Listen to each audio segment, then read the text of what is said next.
1, 2, 3. The following is a Laura Flanders Show audio exclusive.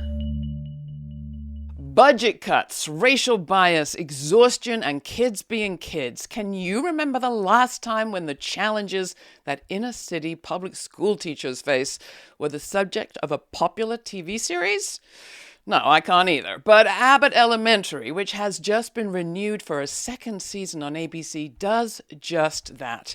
With humor and heart and no shortage of hints about what's wrong and why, Abbott Elementary takes audiences to a West Philadelphia public school that is fictional, but very closely based on the one creator Quinta Brunson attended, and especially her experiences with Ms. Abbott, her 6th grade teacher.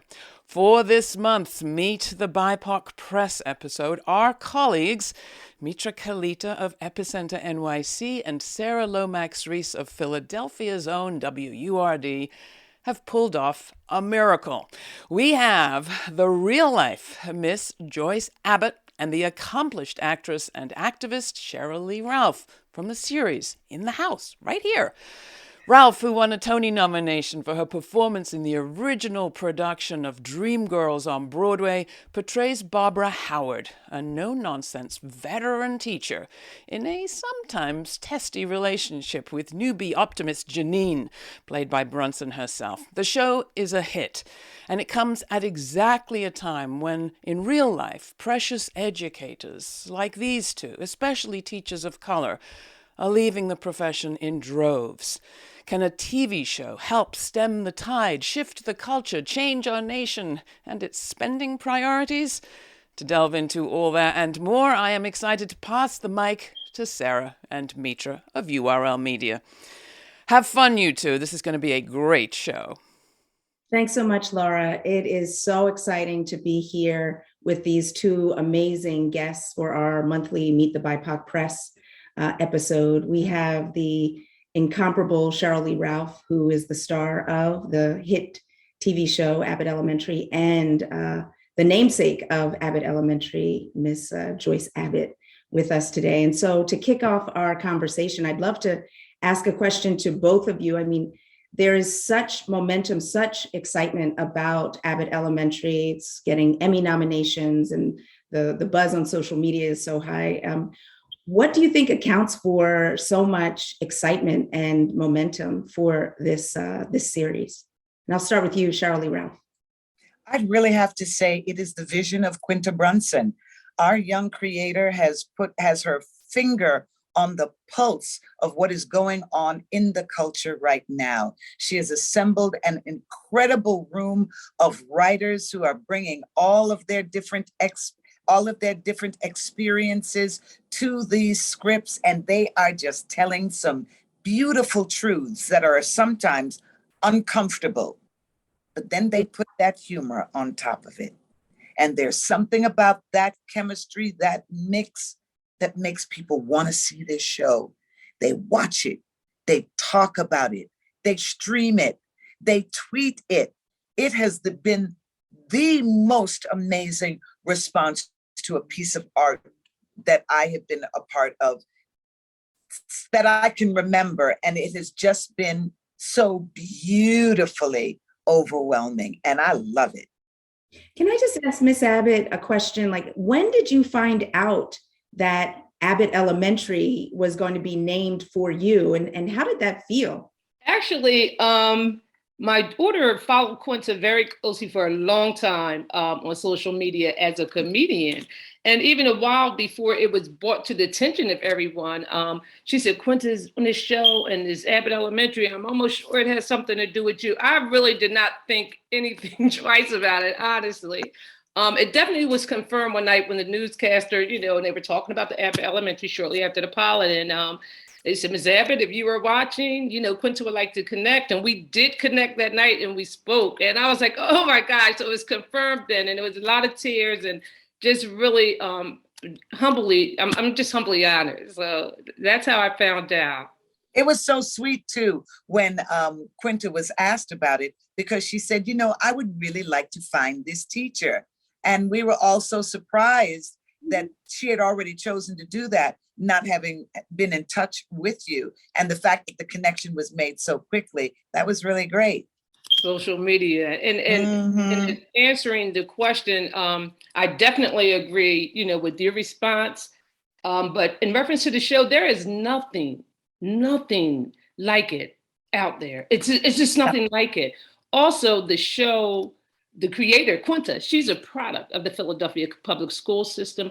The show was inspired by her mother, who she was in school with for her first 5 years of school. And she's seen, her mother, the sacrifices. And on top of that, because I have to give her mother, Norma Brunson, who's a lot of credit also. Yes. Because when she was a teacher, I had Quinta as a student. She was an excellent parent. She came to all the meetings, all the back to school nights, while still being a phenomenal teacher. And then the show was inspired by her mother and the name of the show was inspired by me. So all Philadelphia school, both of us are Philadelphia school educators, and Quinta is a product of the Philadelphia school district. But it's nothing like it on TV. It's the buzz, definitely, between the teachers, colleagues, just everyone, even in the communities. It's like, I love the show. So I just want to turn to you, Sheryl Lee. You've had a career over 4 decades. I'm going to fangirl a little bit because I loved you in It's a Living. You were my graduation speaker at Rutgers College, which we both went to.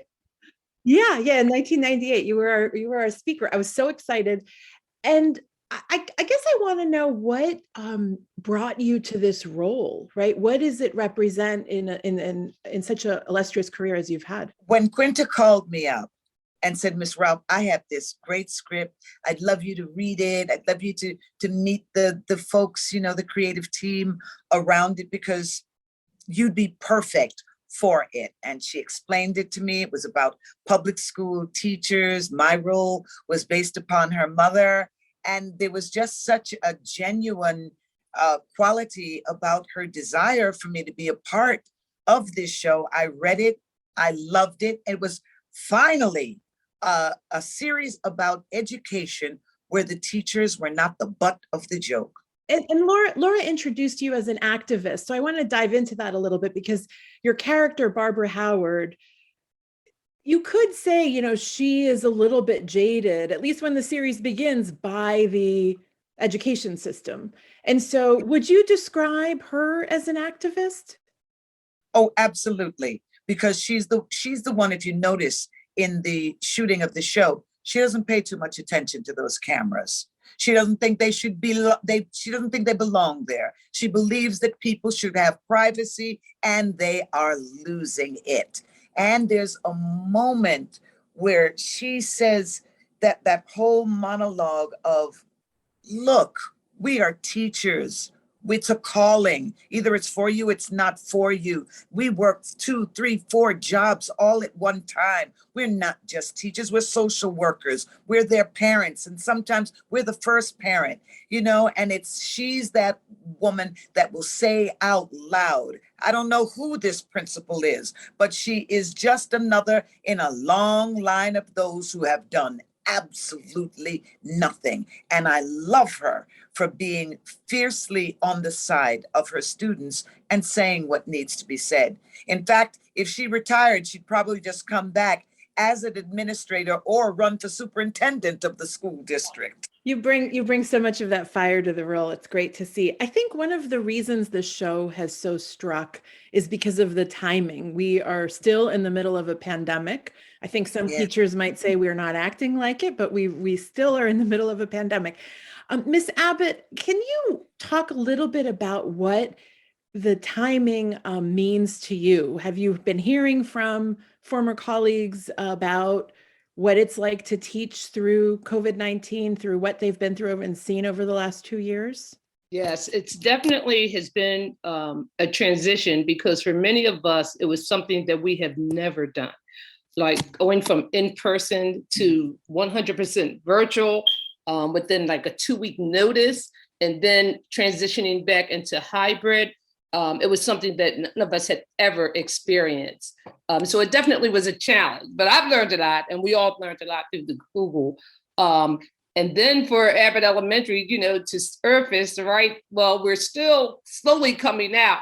It's just been, amazing. It's really what the educators really needed, something that is geared towards them, something that they can relate to. I will tell you, it is the topic of most conversations in our schools. It is the topic, and I hate it when it went off, and everyone's like, oh, it's going off. So we're all looking forward to the second season. Very excited about it. Thank you. Yeah, the show is awesome.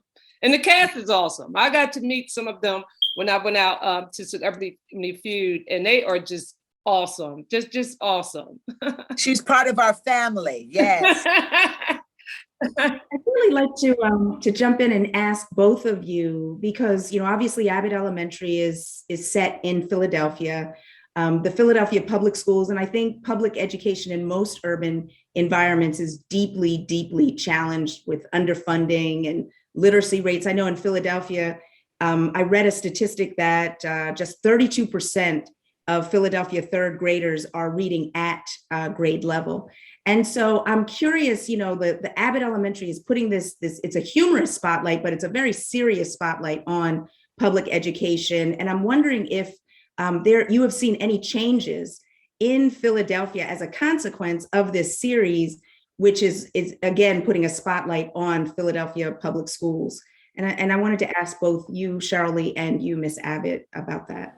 Well, from my point of view, I'm married to State Senator Vincent Hughes there in Philadelphia, and Abbott Elementary would be right there in his constituency.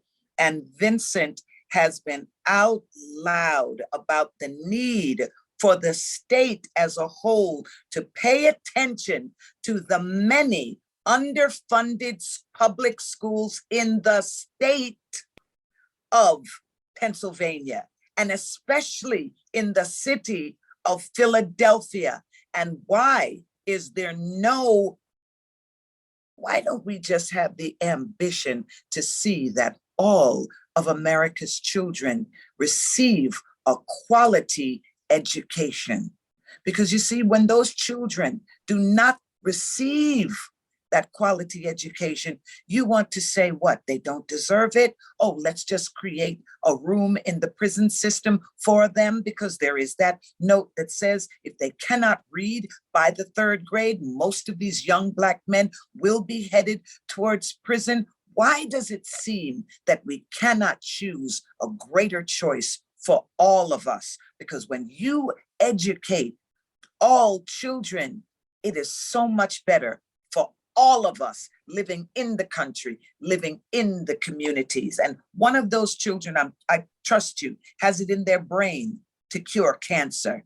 One of them has it in their brain. All you got to do is educate them to get it out there and let go of those great dreams that children have. We've got to have the will to educate, because we need it.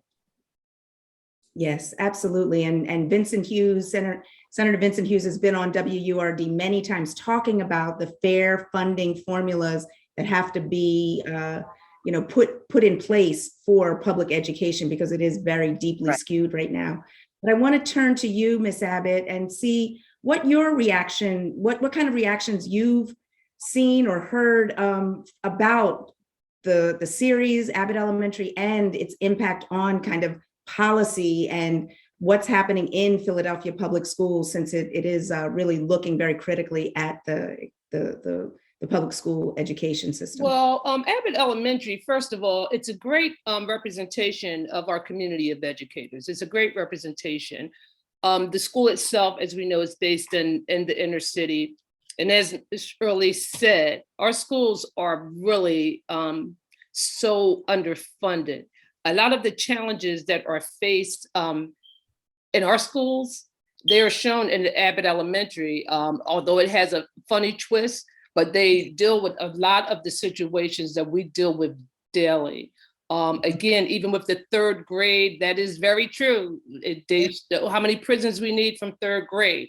But our teachers are faced with so many challenges. And with the schools being underfunded and not having the materials of their suburban counterparts, and the environments of their suburban counterparts, it's really difficult. Our schools, we are faced with gun violence in the communities, the large size classes.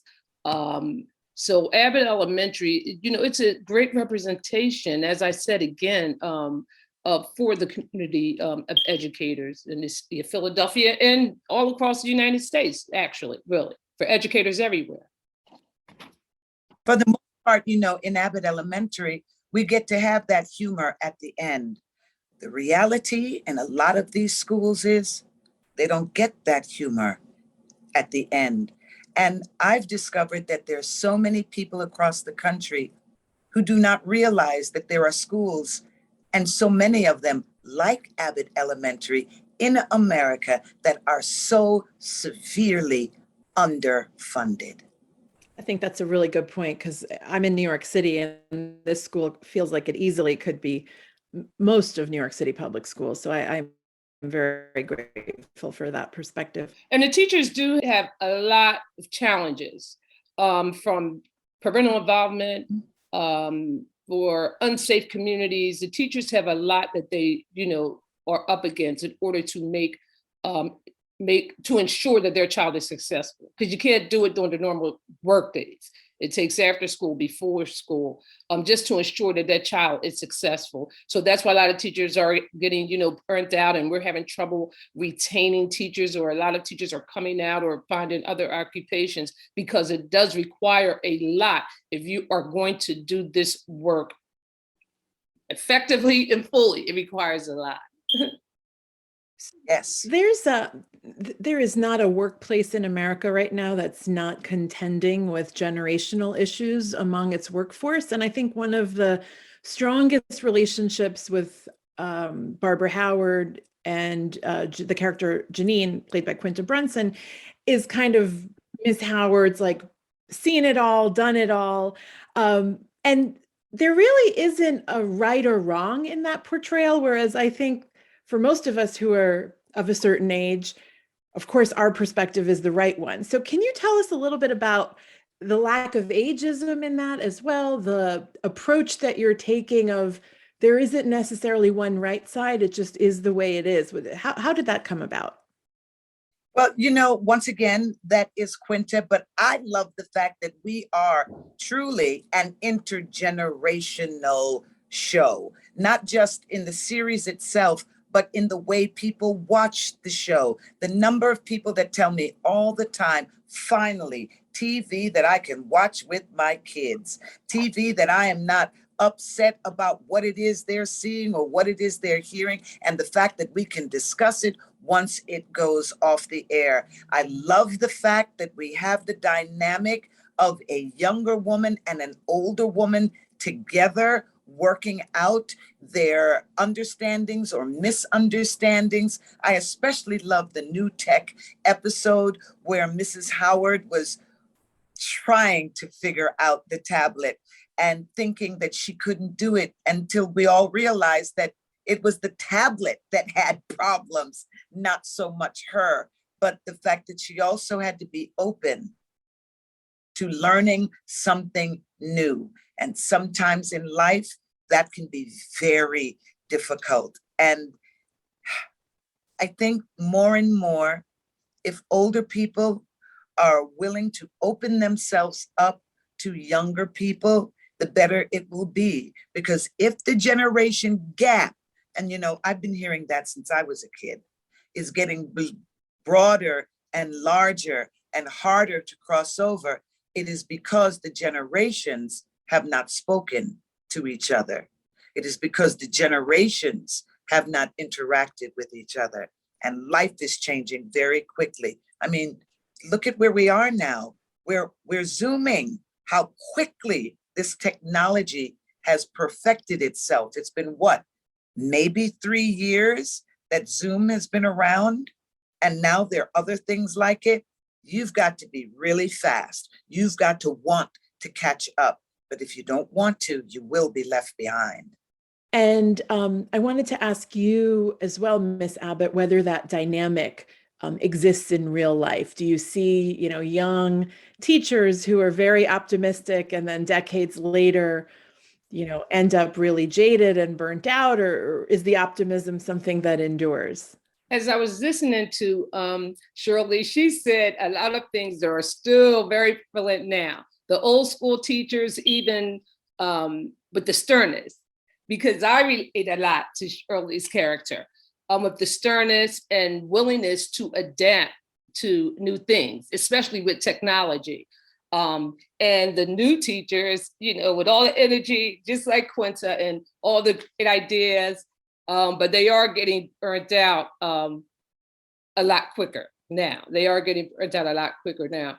But the ageism within the schools, especially now, you do see in a lot of the schools, the older veteran teachers, they do have a lot of control with classroom management, but they are less willing to adapt to the new trends and the new technology.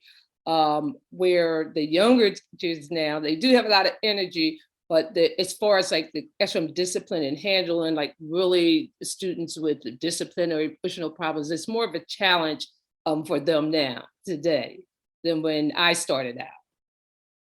I wanted to ask both of you about this this notion of art and activism, and you both spoke very passionately about the needs in public education for funding and resources and all of those things. And I'm curious how you all would like to see Abbott Elementary as a platform really move the needle in terms of policy, or like how far do you think that a show like Abbott Elementary can influence the outcomes of public education in a city like Philadelphia and beyond?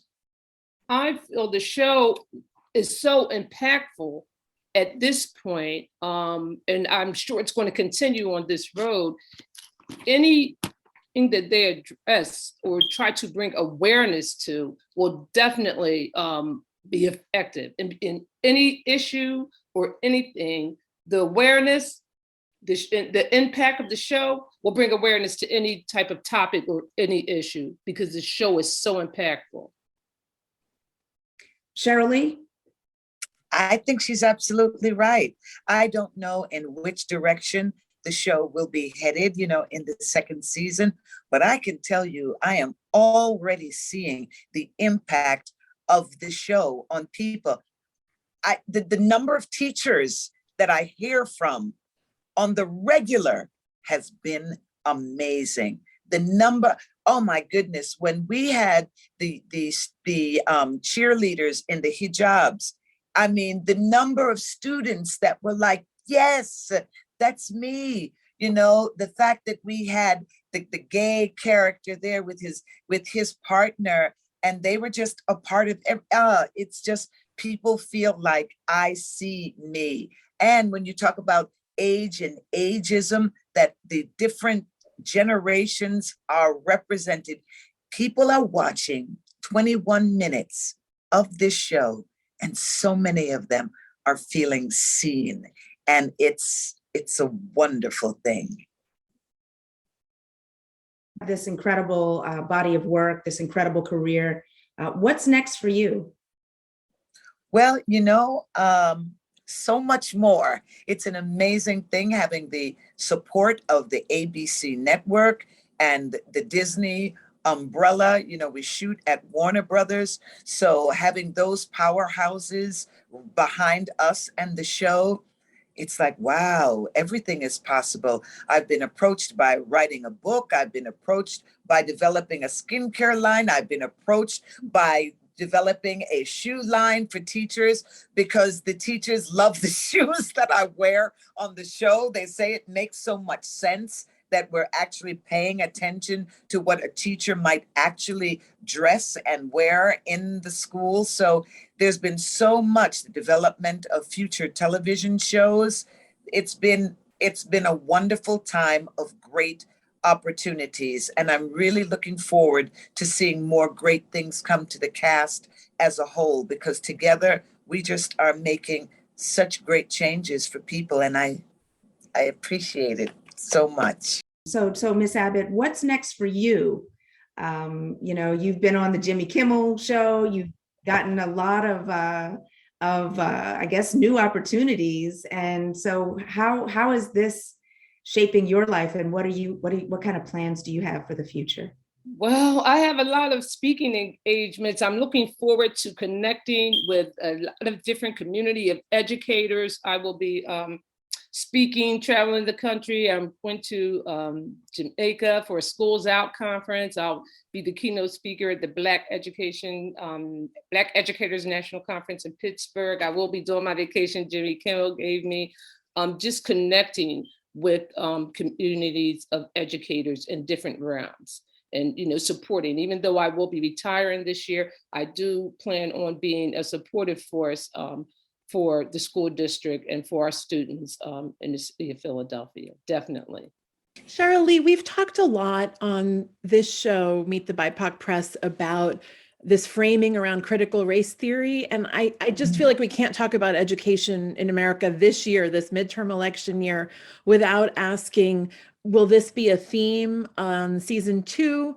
And do you have any thoughts about whether the teaching of race as it's being framed politically is something that the show delves into in perhaps other ways? You know something?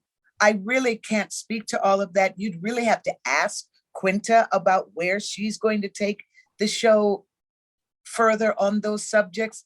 But in real life, what is wrong with teaching the truth? What is wrong with teaching about what really happened in this country? Why does it seem that there is a will to teach a false narrative rather than just teaching our children the truth? What is wrong with saying gay? There are gay people in the world. What is wrong with acknowledging their presence here? What is wrong with acknowledging the good that all people of different races, cultures bring to the great dream that is the United States of America? What is wrong with that?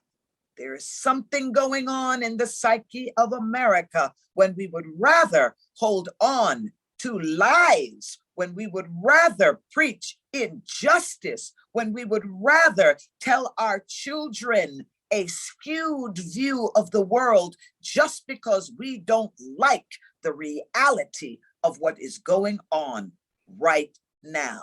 Something is going on in America, and the good people, the wise people, the ones that have gone before, the ones that know better, must rise up and do better for each other, for all of us, to keep the dream of the great United States of America alive. Well stated. That was awesome. Well stated. Yeah, totally agree. Well stated. Yes, yeah, the snaps. Thank you. That was very that's your activist spirit. That's your brilliant. Yes. For that.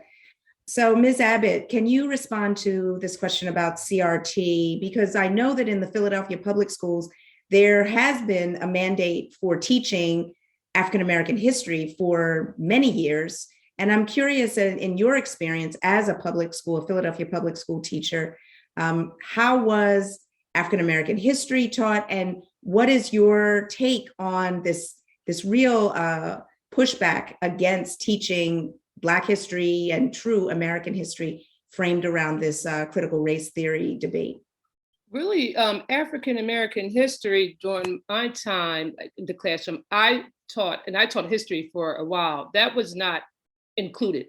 I did include, like during the month of February, really not only I emphasized it during the month of February, but I incorporated it into my curriculum throughout the school year because it really wasn't anything set. So now I think they are in the process, especially in high school. I think they do have something as far as geared toward African-American history, but it is extremely important. It is extremely important because inclusivity is very, important for our children.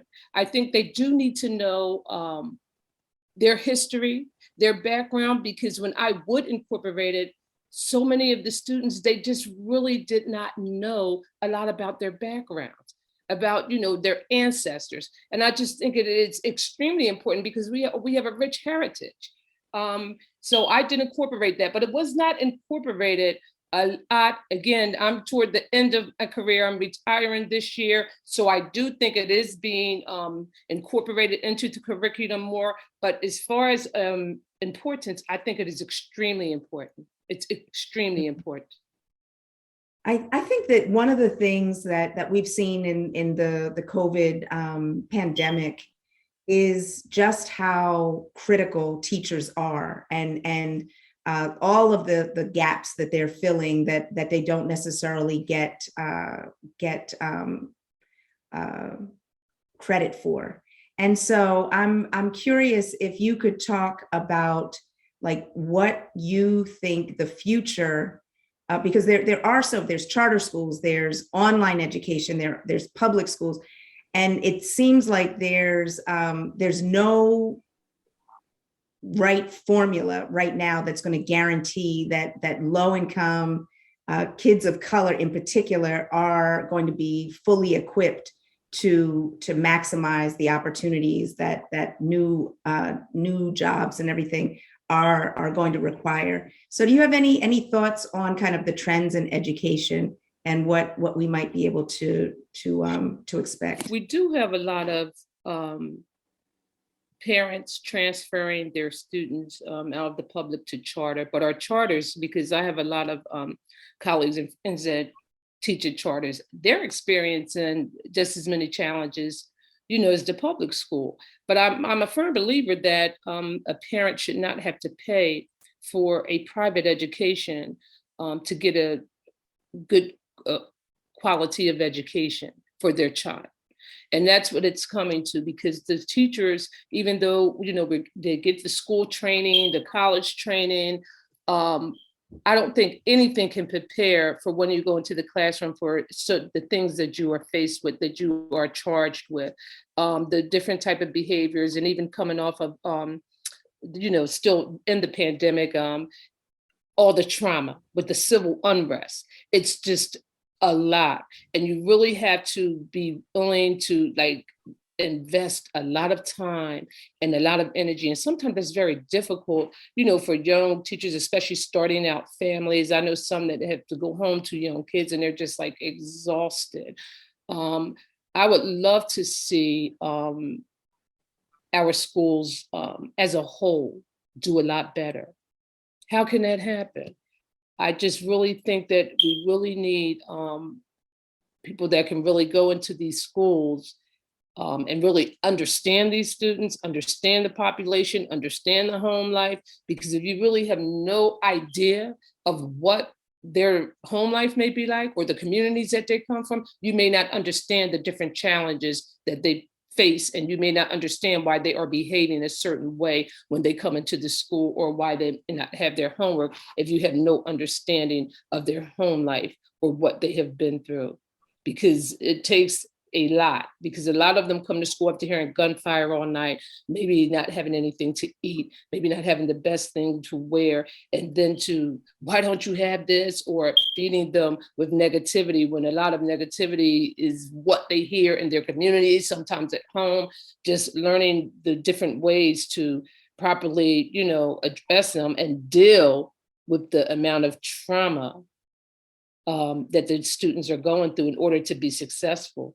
Because you could graduate top of the line in college and you could go into a classroom and you may not be as successful because of the so many challenges our teachers are facing now. Even as a veteran teacher, I could not even recall working from 8 to 3. It was long days. When you see kids that couldn't read, instead of saying, what am I going to do? They can't read. They came to me, they can't read. Coming off the pandemic, a lot of people were saying, these kids have missed a whole year of school because they didn't get on a computer. What can I do? You have to be creative. You have to think. I'm going to have to do what I have to do. If it means staying late, coming early, pulling little groups, keeping them from here. All right, today, have lunch with me. You have to just really think outside the box and be creative in order to ensure that your kids is successful. Because for me, if I had kids in my class all year, you can't leave me below basic. And you were with me all year.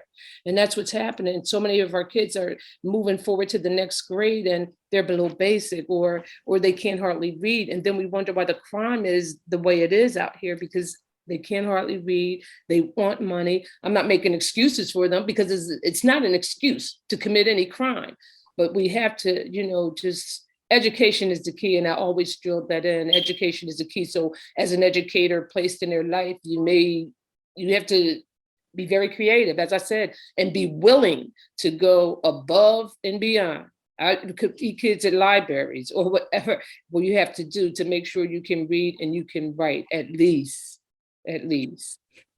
Now we fully understand why Abbott Elementary is named for you, Miss Abbott.